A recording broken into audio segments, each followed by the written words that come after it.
Kanina hindi ako lumilingon. Ang dami pala nagmamahal sa amin. Maraming salamat sa inyo. Kahit di na ako magsalita, tingnan ko lang kayo, sapat na eh. Pero kung gusto niyo mapakinggan, yung sinasabi nilang natitira doon sa Siam, ako yun mga kapatid. Titigan niyo ako ngayon kasi maraming mga tao doon na hindi makapaniwala may buhay. Panoorin niyo po. Huwag kayong matakot, panoorin niyo. Makikita niyo yung kabutihan ng Panginoon. Ultimong mga doktor doon sa ospital, hindi sila makapaniwala na wala akong bali. Walang fracture yung ulo ko. Okay. Sugat-sugat lang. Maliit. Yung ito, akala niyo malaki. Maliit lang yan, may pumasok lang na bubog kahit tinahin ng doktor. Pero bago ko ipagpatuloy mga kapatid, una sa lahat ay pinapasalamatan ko ang ating Panginoon. Napakabuti niya. Nung umalis po kami, ay grabe ang saya namin. Kasi katatapos lang ng camping ng kabataan dito sa Abuyod District. Grabe ang saya. Talagang may nag-text sa akin na isang magulang. Sabi niya, Sir, pakisabi sa buong team ninyo, napakasaya ng anak ko. Then, nasundan, camping na naman doon sa Inlock. Malayo pa excited na mga bata. Hindi lang yung mga bata, kami din. So maraming pagkakataon na hindi matuloy. Kasi yung anak ko, gitna, nagkasakit siya. Nagkasakit siya nung gabi, sunod na araw ay aalis na. Sabi niya, Papa, hindi na tayo tuloy. Bakit? Sakit daw siya. Sabi ko, anak, sige. Kung sa tingin mo di ka makakatuloy dahil may sakit ka, at makahawa ka doon, sige, may part ka pa naman, ikaw magli-lecture ng health lecture. Todo training yan. Andiyan yung support ng tita niya. Training talaga yan. Sabi ko, sige anak, di tayo tutuloy. Pero kung pagagalingin ka ng Panginoon, tutuloy ba tayo? Opo, sabi niya. Grabe. Sabi ko, Panginoon, pagalingin mo tutuloy. Kung nanay niya po ay isang, alam niyo naman po, ginamot, gumaling. Pinahintulot ng Panginoon, gumaling. Sabi ko kay Ate Malin, kasi magkapit-bahay lang kami, tapat lang namin. Simbahan, tapat namin yan, mga kapatid na yun na masisigasig. Grabe. Sabi ko, Timalin, nasa loob lang ako ng gate namin. Timalin, tuloy tayo. Sabi niya, ikaw bahala. Basta kung ano plano nyo, sama kami. Sabi niya sa akin. Sabi ko, sige. Pag totally magaling na yung anak namin, tuloy tayo. Yun yung sinyalis na binigay ng Panginoon. Tutuloy tayo. Sa madaling salita mga kapatid, natuloy kami kasi gumaling. Bago kayo matuloy, panay ang training ng mga bata niyan sa bahay. Doon sila nagpa-practice ng kanilang, mayroon pa silang parang cultural dance. May mga pagganong-ganong pa sila, tapos may pagganong-ganon-ganon. Nagtitingnan ko sila, nasaya nila, grabe. Pati yung, ilang taon ito, Kuya? 4. Kasama din na sumasayaw. Tapos minsan humihiwalay si Odi kasi nagtitraining din siya ng health lecture niya nga. So sabi ko, tuloy na talaga to. Sabi ko, sige, Timalin, ready na tayo. At si Sister Carmelin, sige, tuloy na tayo. Tapos nakita ko umaga pa lang, nakabilad na yung tent nila, yung banig na gagamitin. Lahat na, nakaready na. Kami lang ang hindi pa. Gaano? Kasi sanay kami ng asawa ko ng instant. Sa loob ng 3 oras, tapos yan mga kapatid. Wala kami na i-ready niyan sa loob ng 1 linggo. Pagdating ng, alis na daw. Alis na, sige, lahat na. Pag alis ng bahay, makita niyo yung bahay. Sigurado. Alat, ayusin na ng pag-uwi. So natuloy kami mga kapatid. Ang saya. Pag-alis namin doon, nagpaalam si Sister Imaling kay Brother Elmer, biniro pa nga namin. Sister, mukhang matagal yung pagbalik mo Mahaba-habang paalam yun Natawa naman siya. Tapos si Pastor Lee, nagpaalam din. Ayan, so inimpake namin. Ang ganda ng sit-up. Lahat ng gamit sa likod. Lahat ng pagkain, naka-ready. Tubig, lahat. Tapos, sa gitnang upuan, sila Ate Malin, sunod sila BI, kami ng asawa ko sa harap. Ang saya namin. Sabi ko sa kanila, iniisip ko ang kaligtasan nyo. Luma ang gulong natin. Service road tayo pasensya na kayo. Kaya tayo maaga umalis, kasi 2:00 darating tayo. Walang problema, tuloy tayo. Sige, panalangin kami. Kain muna tayo, 7-Eleven. Sabi nila. Sabi ko, sige. Pinasok ko sa May Marcos Highway. Sabi ko, iglip lang ako power nap. Inila ko. Maya-maya, ginalaw yung pa ako ni BI. Manoy. Manoy kasi tawag sa akin yan Flat yung gulong. Oh, flat? Baba ako. Tingnan ko. Oh, flat nga. Grabe, flat. Tapos, ayos ako. Ayos ko na. Tapos palit ng gulong. Sabi ko, Timalin, grabe pagka-flat Halos tumama yung bakal sa simento. Biniro ko pa nga, Timalin, wala bang ibig sabihin yan? Ginoon ko. Wala yan. Sabi niya sa akin. Sige, tuloy tayo. Unang vulcanizing, second hand lang sana bibilhin ko. Wala. Pangalawang vulcanizing, wala. Narinig ko sa likod, sana makapagbagyo tayo para makapag-relax naman tayo. Bagyo sige. Diretso ako ng Marikina. Bili ako ng 4 na brand yung gulong. Tuwan-tuwa sila. Palakpakan pa kasi brand yung gulong Ayos, tuloy na talaga bagyo namin. Tuloy na, ganun. Kasi sa Sunday daw, maaga yung impake namin. Kasi half day lang daw po yun, ma'am. Di ba po? Sabi, tuloy tayo bagyo. Sige. Tuwan-tuwa sila. Nagpalakpakan pa. Sabi ko, sige, suportahan nyo lang ako kasi ako magdadrive. Ayun. Sa madaling salita, 4 na gulong, bumiyahe na kami. Pasok kami ng Cubao. Sabi ko, kain muna tayo. Hindi, sa gasoline station na lang ng expressway. Pasok kami ng Balintawak, expressway. Pasok kami sa Shell. Pagdating doon, nag-CR lang lahat. Ayaw magsikain. So, pagpasok namin sa Shell, bumalik agad sila. Sabi nila, doon na lang tayo kain sa venue. Doon na mismo sa area ng kung saan yung DLC camping ng mga bata. Sabi ko, sige, go. Sakaya sa lahat. Takbo kami.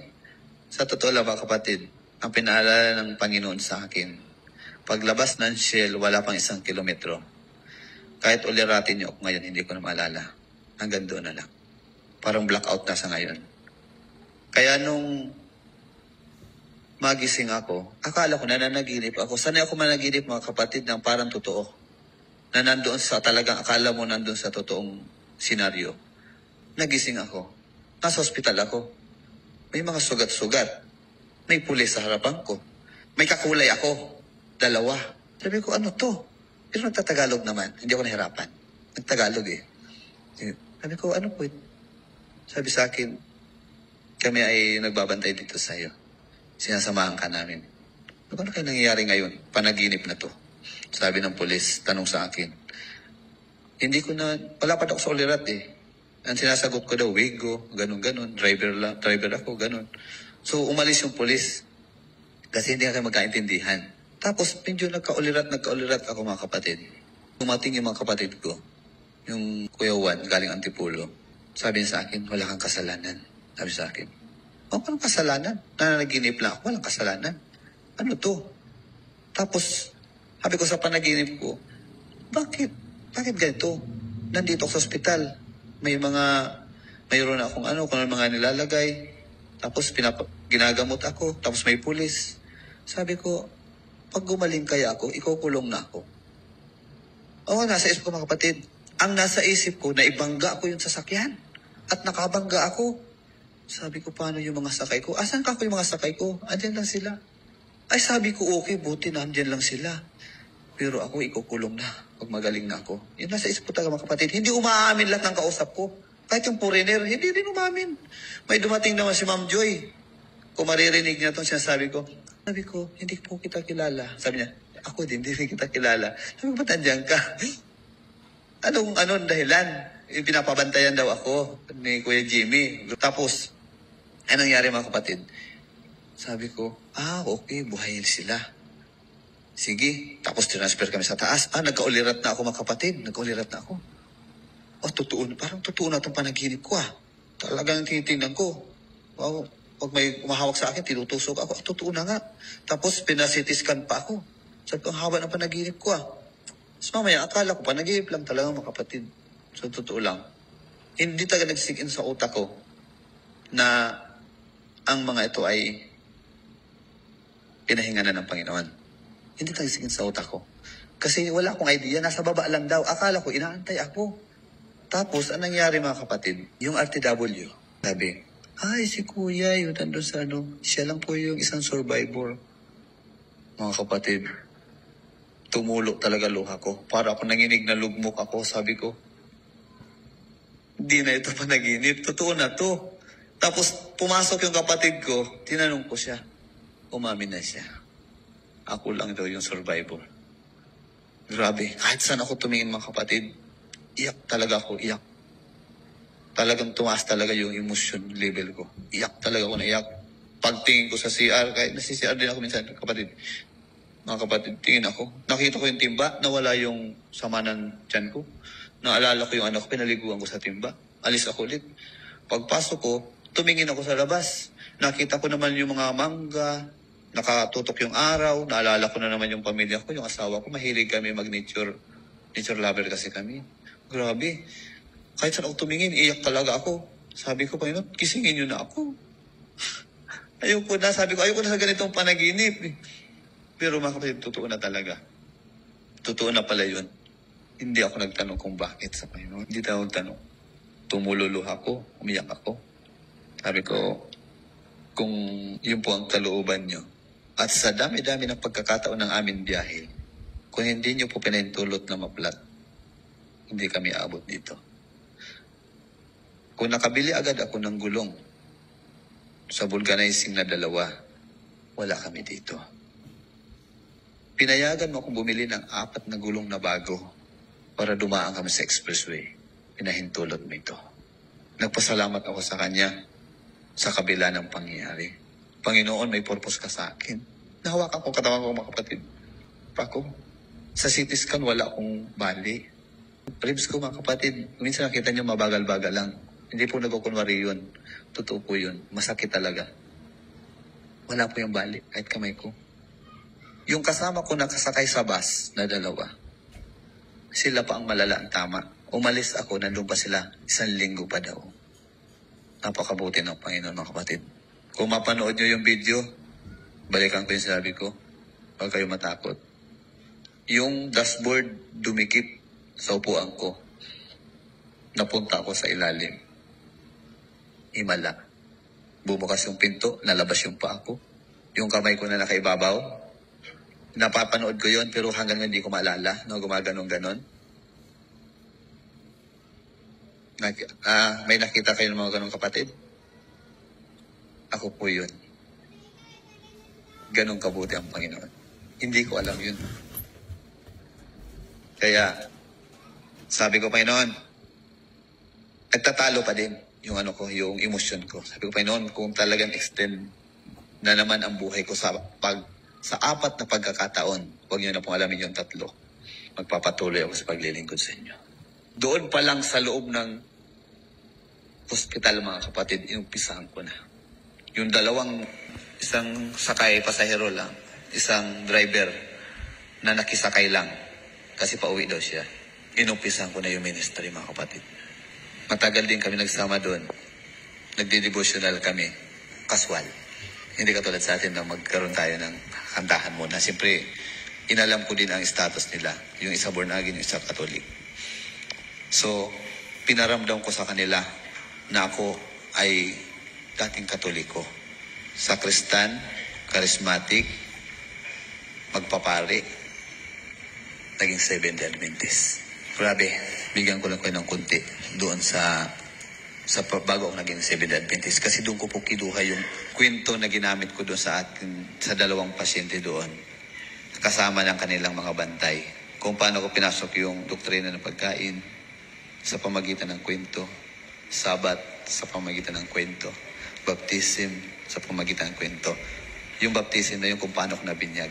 Ganon po. Itong anak kong yan, sobrang mahal namin yan ng asawa ko. Alam ng mga kapitbahay yan, kung may kapitbahay kami dito. Mawala yan sa mata namin. Parang pabaliw ng asawa ko. Papahanap agad sa akin. Mapunta lang yan sa kabilang street, susunduin ko na yan ng motor. Haharurot na ako, hahanapin yan. Ganon kahalaga sa amin yan. Pag nagkasakit yan, magdamag namin yung pinupunasan. Inaalagaan namin yan. Bago man ito nangyari, itong ganitong kalunos-lunos na pangyari, mga kapatid, masasabi ko lang, wala akong regret sa buhay ko. Kasi ang ganda ng banding namin, buong pamilya. Yung anak ko, yung asawa ko, tuwing magtatrabaho ako, sasabihin nun, aalis ka na naman, ganyan-ganyan, dami sasabihin. Sabi ko, magtatrabaho ako. Ayaw niya pumayag kasi ayaw niya akong malayo sa kanya. Kaya babay, kiss na. Gaganon lang. Sabi ko, ganun ba ang kasing kiss yan? Yun. Nung itong huli, talagang totoong pagmamahal ang naramdaman ko na yung maluwag siya, mga ganun siya, ganyan. pati yung anak ko. Kaya wala akong pagsisisi mga kapatid. Kaya nung alam ko na hindi panaginip yung nangyari sa amin, tinanggap ko. Sabi ko, Panginoon, kung sila ay pinahinga nyo at nag-aantay niya sa inyong muling pagbalik. At ako naman ay binigyan nyo ng chance sa kalunos-lunos na pangyayari na yun, galos lang at kunting mga sugat. May purpose ka sa akin, magpapagamit ako sa iyo. Kaya mga kapatid, naging challenge sa akin yun. Siguro dahil hindi pa ako kinuha, nagkaroon din ng realization sa akin sarili. Kung may purpose pa ako, o maglingkod sa Kanya. Kaya mga kapatid, ngayong gabi, kanina makikita niyo ako umiiyak. Kung may mga video-video man dyan na dati umiiyak ako, makita niyo, kagabi, kanina, hanggang kanina, umiiyak ako. Pag nakakarinig ako ng mga magandang mensahe, mga magandang awitin, naiiyak ako. Ngayon, hindi niyo na ako nakita lumuha. Buo na ang loob ko, mga kapatid. Tanggap ko ang nangyari sa aking pamilya. Lalong gumaan ito, Kuya Elmer, niyakap mo ako kanina. Alam niyo, hindi ko alam isasagot, mga kapatid. Grabe, mga kapatid. Nung nandun pa ako sa ospital, pagdating ko dito, 30% pa lang ang nararamdaman ko na maginhawa. May 70% pa akong binumulo. Hindi ko alam kung anong sasabihin ko kay Brother Elmer. Pamilya niya, asawa, anak niya, lalo na si Kuya Ricky. 2 anak niya at nag-iisang asawa niya. Pinagkatiwala nila sa akin yun. Kaya mga kapatid, mga nagmamaniho dito, babae man o lalaki, once na kayo nakahawak ng manibela, pananagutan nyo na sa likod nyo. Ingatan nyo yan. Kaya gano'n lang talaga ang worry ko. Tanong ako ng tanong, ako ba may kasalanan? Hindi naman daw. Pero nag-worry pa daw mga kapatid. Nung pagdating ko dito, totoo nga ang pangyayari. Si Kuya Elmer, nakita ko nung gabi, hindi muna ako makalapit. Kasi pagtayo ko, biglang umalis. Kung patay, nag-80% na. Yun pala, iihi lang. Sabi ko kay Sir Nel, Sir, galit ata sa akin si Kuya Elmer. Sabi ko, dire-diretso naman. Umihi. Sabi ko, umihi lang siguro. Si Kuya Ricky naman, di ko rin nalapitan na. Habang natutulog ako doon kaninang madaling araw, inabot na ng liwanag. Kunti lang tulog ko mga kapatid, binabantayan ko talaga to si Kuya Elmer. Sisilip ko talaga, naglagay pa ako ng damit. Nagsisilip, parang hindi nila ako makita sa loob ng sakyan. Titingnan ko, humahanap talaga ako ng magandang timing kung paano ko sila lalapitan. Sabi ko, tinanong ko pa yung kapatid kong, sabi ko, Kuya, galit ata sa akin. Hindi. Handa ka na bang lapitan? O ano sa pakiramdam mo? Yung ang pakiramdam mo. Sabi ko, galit ata sa akin to. Talagang sobrang bigat pa na loob ko. Alma, yun yung ginamit ng Panginoon na pagkakataon. Unang umabante. Sabi ko, si Nanay Alma ito. Nilapitan ko yun. Niyakap ako. Habang kami ay nagdadalamhati, dumaan si Kuya Ricky. Niyakap din ako. Wow, 50% na lang. Pagmulat ko uli, nasa harapan ko na si Kuya Elmer, yumakap din sa akin, Brad, wala kang kasalanan. Laban natin to, tuloy natin to, tanggapin natin to. Ayun kapatid, hindi ko umiyak. Buo na, loob ko. Lahat ng nangyari mga kapatid ay sa kalooban ng ating Ama. Kaya malaking hamon mga kapatid sa bawat isa sa atin. Sa inyo, kwento lang. Nakikita nyo, nakikiramay, dama namin yan. Pero kami, ramdam namin. Kasi asawa at anak namin ang nawala. Hamon sa bawat isa sa atin mga kapatid. Sila ay nagpapahinga, nag-aantay sa pagbalik ng ating Panginoon. Kumusta naman tayo? Ako mismo. Sa pagdating ng ating Panginoon. Salamat talaga sa inyo. Sa inyong pagmamahal mga kapatid. Ramdam namin. Thank you talaga.